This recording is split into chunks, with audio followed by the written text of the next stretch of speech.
Good morning, everybody. Welcome to February's webinar. I did have to check what month it is because I have no idea at the moment. We're just going to wait for some more people to attend and then we'll get started.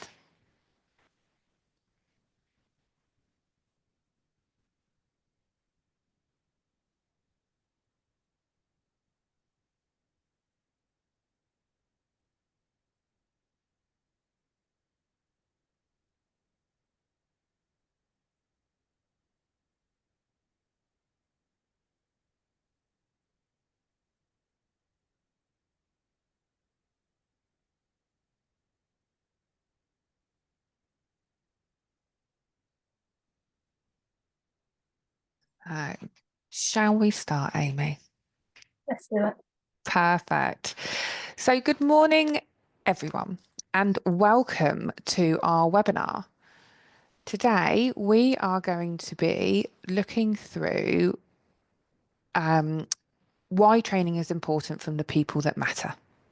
So firstly, let us introduce ourselves. My name's Gemma. I've worked at My Learning Cloud for 8 years now. And before that, worked in the health and social care sector. Those that don't know me, I'm a business development lead here at My Learning Cloud, but have done many different roles within the organisation, from sales to customer service to creating the courses, managing the team, and now the business development lead. I have a few years experience in the health and social care sector and worked my way from support worker up to manager. So absolutely love the sector. It is my passion. It's everything we did, like everything we do is based around that. And that's what makes it such a great place to work for. So that's me, Amy. So I'm Amy. I've been with My Learning Cloud for just over 3 years now. I am the Senior Digital Content Specialist. So I look after the e-learning courses, from writing them, planning what we're going to be putting out, working on bespoke stuff as well. I also worked in the health and social care sector before coming to My Learning Cloud. I've worked in residential care, domiciliary care, kind of here, there, and everywhere, supporting a range of individuals. And like Gemma said, it is the reason why we do what we do here at My Learning Cloud. It most certainly is. So with that in mind, let's have a look through what we're going to cover today. So when we're talking about the people that matter, what do we mean? So when we're talking about training, it's really easy to think of training as important at very many different levels.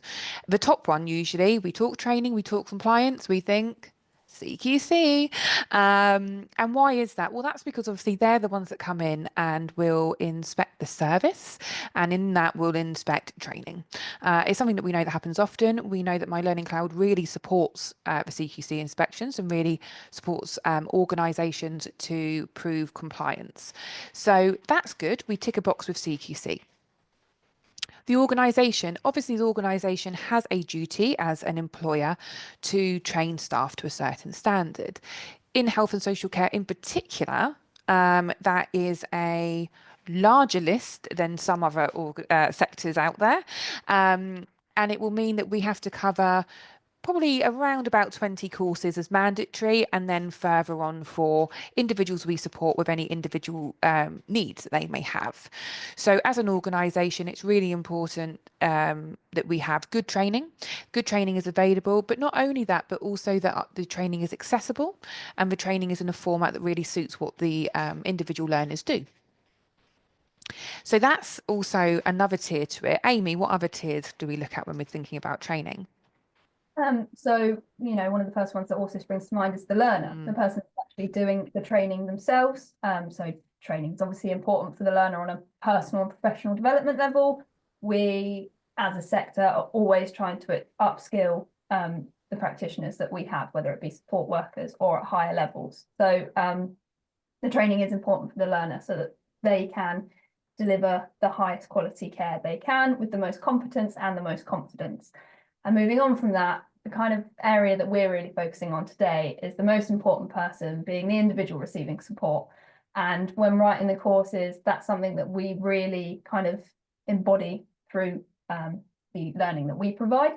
So everything is written with that individual in mind. All of our courses are written with examples of best practice. They're not simply tick boxing exercise.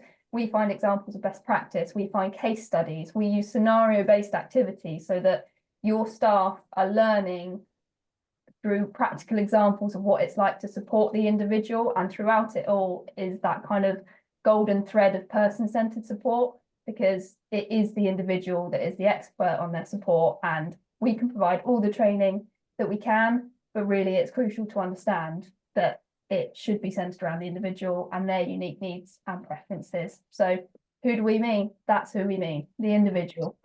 And it is, isn't it? It's about adapting that knowledge into practice. If we can get that right with the learner, then the person that is the most important, which is that person that we support, um, they're going to get the best out of it. And it has been really interesting. So, where have we been? So, we're talking about the people that matter most. Where have we been? Well, you may or may not know that My Learning Cloud is a social enterprise which is charity backed. So, all of our profit is gift aided to a charity to help support their work in the community. So, it just shows the passion that My Learning Cloud have for the sector.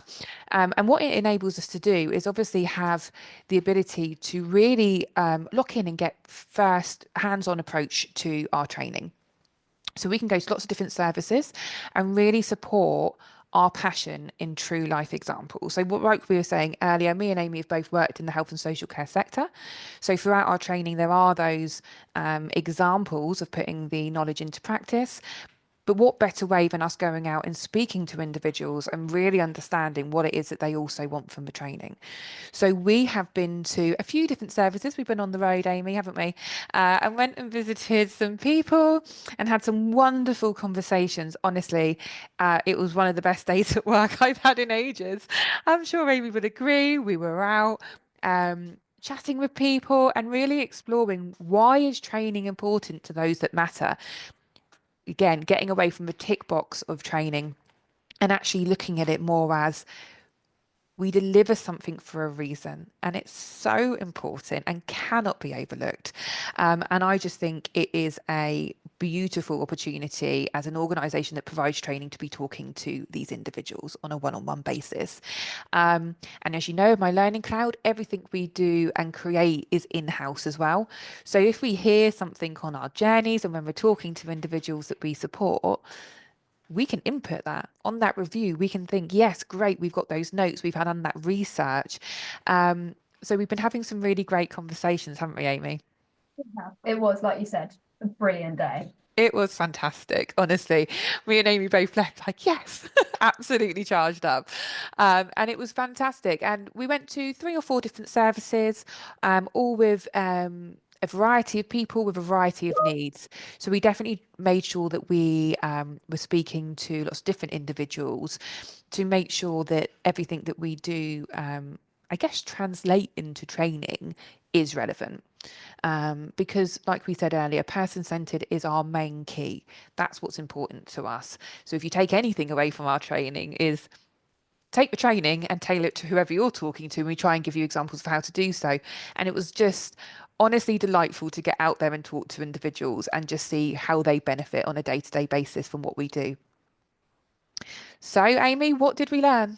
Well, it was really interesting actually that the people we spoke to kind of picked up. We asked the question of what training do your support workers do? Why is it important? And they picked up on safety as a main thing. So they spoke about things like health and safety, safeguarding, food hygiene. So it was really interesting to us to know that like they knew and were aware of these kind of terms that we're so used to. It's obviously something that's talked about, and that was really important to them. So from things like safety when cooking in the kitchen, when using different appliances. We had safety when going out and about, safety managing money, all of those kinds of things. There's a picture there of Steve there showing us sorry, Gemma, what was it called again? The oyster tracker. Tracker, that was it. Sorry, I can't remember the brand name, but his tracker, so that he knows that keeps him safe and he knows how to use it and his support workers know how to use it. And that was really important to him, that everyone was like comfortable and competent in how to use that. And that's another example of person-centered training, because that's not used by everyone, but the people that support Steve, they know how to use that. Steve spoke about organisation he wanted some He training did. with organisation and how that could keep him safe. And he I showed. couldn't help but agree with him at that point. I hands up, I was like, I could do that course, Steve. I won't be able to write it. I'm not the organised one, and anyone in my team will tell you that. But when he said about it, I was like, what a great course title to have. Yeah, it was brilliant. So he was kind of throwing around course titles for us as well. But another thing that was really nice to hear is we kind of had general chats as well, about what the individuals like to do day to day, and they spoke so much about the activities that they enjoyed. So whether it's at home or going out and about, and how their support workers encourage them to make those choices, encourage them to do the activities that they want to independently, whether they accompany them, whether they support them with the skills to go and do the things they want to do. And that to me showed they weren't necessarily aware that that was something that comes through training, but it shows that person-centered thing, that promoting choice. You know, Mm. we, through most of our courses, there's mention of like mental capacity and encouraging individuals to make the choices they can. And that was evident in all the conversations we had. And that was really nice to see as well. Yeah, and I think it was that, wasn't it? It was those day-to-day tasks that even we can get so caught up, like we talked about the tick box exercise. I don't want to keep going on about it, but it is true. And we can forget that those really the day-to-day tasks that we just, I don't want to say take for granted, but actually the training that we provide is really supporting people to enable individuals to do that and or support them to do it. So we were talking with quite a few different individuals. Denise was somebody that we spoke to as well, who was talking about when she goes out with her friend, and she knows to like how to use her bank card, and she knows how to keep her money safe and stuff. And we were something like, oh my gosh, yeah. Steve obviously is online. He is a radio presenter on the QA radios, if anyone wants to ever tune in. And he does a monthly show, so he's on his computer all the time editing that, and he now knows about passwords and he's put passwords in place. So it was stuff that you don't think about in relation to training that was really shining through on that day when we were speaking to everyone. But also the amount of kitchen appliances. Steve took us into his kitchen. I've never seen so many. You never know. MLC next might be a bread making course. We're not sure yet. It's it's in the drafts. Um, So, what will we do with this information? So, it's all well and good us going out and saying that we have, we meet with these people regularly, but what do we do with that? So, again, Steve actually brought a great thing almost to our attention, really, of could I see the training? Because again, there's nothing confidential in the training. The training is there to support their day-to-day life. So why would they not be involved in it? And it really, I think, spun us for a second to go, that's a really good idea. Yes, we need SMEs for fact checking. And yes, we need SMEs to make sure that we've got all the information required.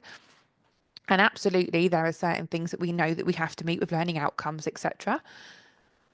But actually, is there any input that we could get from individuals to only enrich the learning that we have going out to the learners? So Steve has become an advocate for it. I think it's safe to say, and it's something that we're exploring of having sessions every so often to go through the training, even if it's the training titles, and find out from them what they would want involved in that. What does that mean to them? How does that translate down that ranking that we spoke about who's important? But it is standard practice for us. We have always kept in touch with the individuals that we do support, especially through that charity side I've spoken about earlier. So I think for us, it's not losing what we've gained from this and actually translating that into the e-learning that everybody is doing. As you may or may not know, we do have non-health social care courses, health and social care courses. So we do have kind of business essential courses out there as well. So we have got that, which is why we can home so beautifully in to a really tailored approach on our health and social care courses. Is there anything you'd like to add to that, Amy, and what we're going to do with it? Because you are Amy here is one of our course creators. She writes all that wonderful information that you read through, and we know that you read every single page and don't click through one single bit. So, Amy, from your point of view, is there anything that you think that we'll be doing with this information going forward? Absolutely, just kind of like to echo what you said and what Steve said, really, is getting the individual, the individuals involved. You know, if as customers you have a specific kind of, I don't know, scenario of this is really crucial to this, or like we're always open to kind of feedback in those sorts of ways of how we can incorporate the individual at the end into the training. But yeah, getting people to look over it.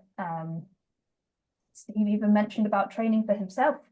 So like that organisation training, training on how to use the kitchen appliances was important to Steve. Very important. And I Yeah, think it's in there. It's always about embedding that. yeah, It's just embedding it in everything that we do. And that was a really interesting point from Steve, is like, where's our training? So that's something we're going to take away and look at. With it's strategy time for most organizations now. So let's put that in there and let's have a conversation around that, because actually, why not? Is the answer, is the question that I've got. Why wouldn't we flip some of our training so the individuals can actually learn for themselves? Um, Wonderful. So, next question, how could you be involved in the evolution of our training? Simple. I say simple. It is simple. Get in touch. We've got lots of training courses already available for you on your LMS. Now, your LMS will be set up with topics and learning journeys, and that's all fantastic. That gives you your mandatory courses. But don't forget to use that search bar in the LMS. We have got many titles, 140 plus, I believe we're hitting at now. So if you don't know if we've got the title, use your search bar, have a look. If we don't have that title, get in touch. We've got two ways of looking at it. We can do a bespoke training course for you, or it might be something that's coming up in our roadmap. We also want some involvement in terms of what do we want to see in these trainings. And Amy, I know you've got a particular title that you're working on at the moment. yes. So in the pipeline for a little bit later this year, we're looking at writing a risk assessment course, which has been hotly requested. Now, risk assessment is obviously covered throughout most of our courses, kind of specific to whatever topic we're covering. But we've had a lot of requests for a specific risk assessment course. So there will be a form coming out to you as the customer, asking basically what you want covered in that risk assessment course, because we can write it as we would write it, but there'll always be things that you as the customer were expecting. So what would you like to be covered? What areas? Who would you like it to be aimed at? Management level, support worker level, kind of where we want to go with it. So yeah, that's something we're looking at doing, and will be coming out to you in the coming weeks. Absolutely. And as I said before, just get in touch. Honestly, your account managers are there to support you. Um, and we would love to hear what it is that you are wanting on the system. Um, so so you don't duplicate what we've already got coming up, what courses are on the way to the LMSs, Amy? So coming up, we are working on a customer service course. Now this is kind of generic to lots of different industries and sectors. So would probably maybe be more based to your office staff, but could be used by your support workers as well. We also have topics on conflict resolution due out later this year. Safeguarding people in Wales for Group A. Yeah, lots. They're the ones I can think of off the top of my head. Risk assessments, as I said before. But yeah. Did you mention the CQC courses? So how could I forget? Just getting, a little nudge there, maybe. Yes, also some courses around CQC, both for kind of an awareness level for your support workers. It's a CQC is a term we all know, and it can sometimes instill panic, but it's just about kind of educating everyone about who they are, what they're doing, why they're there, and their importance, but also how to prepare for your CQC inspection and hit those statement questions. Absolutely. And on that note, obviously, we are absolutely working on these courses. They are all scheduled for release, which is very exciting. But don't forget that we do these webinars every month. We do have ones on being CQC ready. So we do have other resources available as well for learning. And something we really want to look at coming up in the new year is kind of bite-sized titles as well. So do get in touch if there's bits that you think, oh, just that little snippet of info on that title would be great. And then we do what we do with it, and we go away with that information, and we look to speak to the individuals like we have done this month for the webinar, um, and really talk to them about what they believe is what they believe is needed in that training course, and then what we, as Amy alluded to, we want to go back to is really getting you guys involved. What would you imagine seeing in that course? What matters to you? So please do not hesitate to get in touch with us. I'm not sure if we've had any questions through. Have actually. Oh, I'll okay, wonderful. jump in there. We've had one question saying, do you have any courses related to sexual harassment? Good news is yes, we do. Any information related to sexual harassment is in our bullying and harassment course. And the unit on sexual harassment was added in relation and to reflect that legislation change that came out in October. We've had another question saying, will there be Scottish versions of the CQC courses? That is a very good question. It's not one that had been scheduled in the pipeline as of yet. There's absolutely something that we can add to our list to look at. Yeah, and just on the back of that, I don't know who it was who asked it, so cheeky here, but we do work with SMEs all the time. So if you are somebody who predominantly works in Scotland and you want to be involved as an SME with any of our e-learning courses, please get in touch if you do want to have a conversation with that, and we can schedule a call in to talk through the requirements. Wonderful. Is that it on the questions and answers at the moment? Fantastic. If we get anything else through, obviously what we do is email out after every webinar that we do have. Um, but just to remind you, why would people choose us? 95% of our customers choose today. We have a really good retention rate, and we honestly believe that is because of our passion for the health and social care sector and the quality of the content of our courses, and the ease of using our LMS system. So with all of that discussed, just a very quick thank you for your attendance today. Thank you to Amy for coming around with me I was driving, so, you took your life in your own hands and came with me on a journey to many a service where we spoke to people. But if you ever have any questions or you want to reach out to us, please feel comfortable to do so. And thank you again for joining us. Yeah.